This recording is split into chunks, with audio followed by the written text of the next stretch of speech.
Voici les 7 erreurs que vous faites peut-être et qui peuvent, risquer un contrôle fiscal en micro-entreprise. Il y a de plus en plus de contrôles en micro-entreprise et voici comment les éviter. Alors, la première erreur, c'est de déclarer 0 € pendant des mois.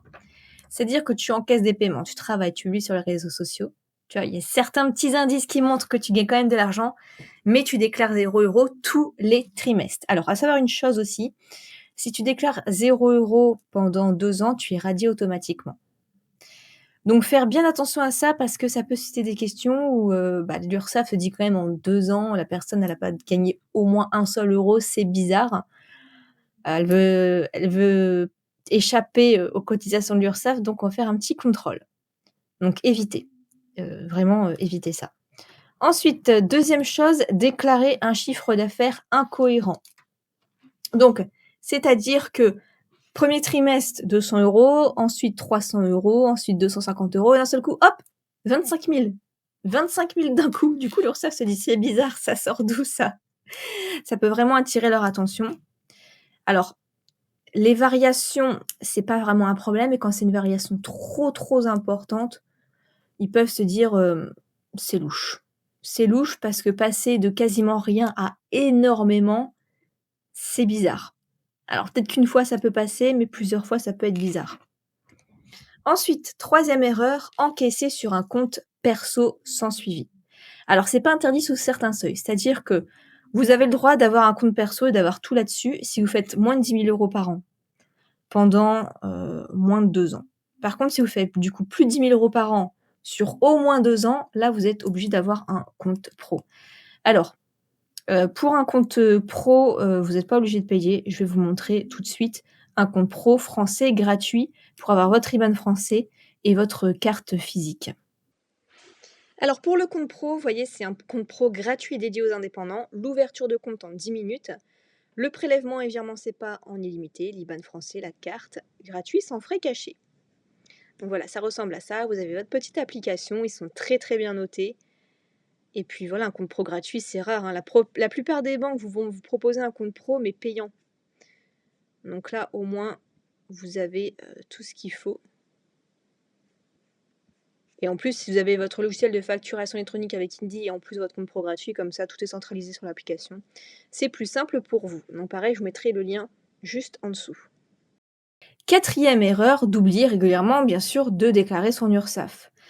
Parce que des retards répétés, ça peut attirer l'attention, ça montre surtout une gestion approximative. En plus, ça donne lieu à des majorations, donc évitez. À chaque fois, vous êtes en retard quasiment tous les mois, voire un mois sur 2.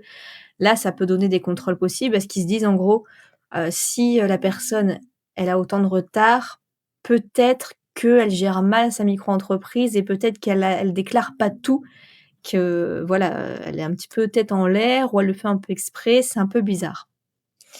5e erreur, de ne pas conserver ses factures. Donc là, c'est pas parce que vous êtes pas en société que vous devez pas avoir vos factures.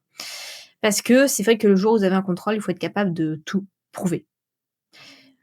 Alors là, en plus, avec la réforme de facturation électronique, autant tout centraliser, ça va être, mieux dans un sens parce que vous allez pouvoir tout retrouver et eux-mêmes peuvent y avoir accès de leur côté. Si vous voulez un logiciel de facturation, gratuit, je vous en montre un tout de suite. Alors pour le logiciel de facturation électronique, vous cliquez sur le lien juste en dessous et vous pouvez mettre même votre numéro de SIRET pour savoir si vous êtes concerné ici. Vous mettez votre SIRET ici et après il va vous dire si vous êtes inscrit ou pas encore inscrit et vous cliquez ensuite sur démarrer. Donc il suffira de cliquer sur démarrer après et donc il va vous proposer bien sûr de vous inscrire gratuit, c'est gratuit bien sûr et après ça sera dans facturation ici. Alors moi j'ai déjà mon compte, je suis déjà inscrite. Dans facture fournisseur, vous voyez, moi c'est marqué vous êtes prêt pour la réforme de facturation électronique. Mais en gros ici il y a un onglet où c'est marqué commencer, démarrer, etc. Il va vous demander votre photo, votre carte d'identité en recto verso, et puis une signature électronique que vous allez recevoir par email, et puis c'est tout, hein, rien de plus. Voilà, c'est pas plus compliqué que ça, donc je vous mettrai le lien juste en dessous. 6e erreur, dépasser les seuils sans réagir. Il y a plusieurs seuils en micro-entreprise. Ceux de la TVA, donc par exemple en prestation de service, vous dépassez 37 000 €. et bah, vous déclarez pas la TVA, tout simplement. Vous faites pas attention, vous ne mettez pas la TVA sur, du coup les nouvelles factures, mais aussi les plafonds de chiffre d'affaires, ceux qui font que vous êtes obligé de basculer en société. Eh bien, vous continuez en fait, vous voilà, vous avez pas fait attention et vous continuez. Par exemple, en vente, je crois que cette année, c'est, 203 000 €. Imaginons, vous faites plus, vous êtes déjà à 210 000 € et vous continuez. Là, là, il y a contrôle et la facturation électronique bientôt aussi. Donc ça, comme je vous l'ai montré, il faut s'y conformer avec le logiciel que je vous ai montré juste avant. Après, il existe aussi, si vous voulez, le logiciel Indy avec la version premium qui peut vous alerter si vous dépassez les seuils. Par contre, c'est la formule premium à 12 € par mois. Donc voilà, je vous mettrai le lien au cas où si, vous préférez, quand même, si vous êtes juste dû, c'est que vous préférez en fait avoir quelqu'un, enfin un logiciel qui vous dit: «Attention, tu es proche des seuils» et puis en plus, c'est eux après qui envoient la TVA, enfin c'est vachement bien fait. Et septième et dernière erreur, mélanger les dépenses personnelles et les activités professionnelles. Donc, avec votre compte perso, vous payez à la fois votre abonnement Netflix, les courses et les achats pour votre business. Donc c'est pour ça qu'il faut bien séparer les choses.